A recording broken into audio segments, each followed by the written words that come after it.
In today's video, I'm going to show you how to remove a module in Make, step by step. If you find this helpful, be sure to like and subscribe, and let's get right into it. First, log into your Make account. Open your browser, head over to Make, and sign in. Once you're in, look for the Scenario section on the left-hand navigation menu and click it. Find the scenario that contains the module you want to edit, then click on its name to open the Scenario Builder. If the scenario isn't already in edit mode, you'll need to click the Edit button to unlock changes. Just make sure no one else is currently modifying the same scenario, or your changes could conflict. Now, locate the specific module you want to remove. Take a moment to review what it does in your workflow, because once it's gone, its function is gone too. It's also smart to check the modules connected before and after it. Understanding the flow now will save you from broken connections later.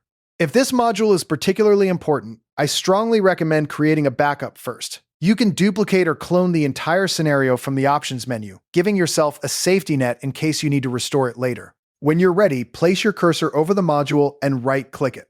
A context menu will appear. From that menu, select Delete Module. Make will most likely ask you to confirm that you really want to remove it. Go ahead and confirm. The module will disappear from your canvas immediately. Now, take a close look at the remaining workflow. Examine the connections that were once linked to the deleted module. If the module was positioned between two others, you'll need to reconnect them so data flows directly between them. Also, check any filters, routers, or conditional paths that were attached. Remove or update them if they're now orphaned. After that, review your data mappings.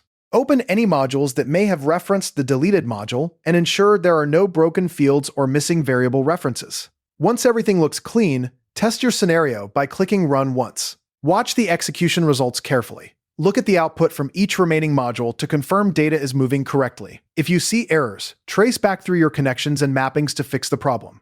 Adjust any settings that seem off. When you're satisfied, click Save on the Scenario Builder toolbar to store the updated workflow. Finally, run one more full test to confirm everything operates smoothly. That's it. You've successfully removed a module from your Make scenario. Your workflow is updated, saved, and ready for continued use without that module. Thanks for watching, and happy automating!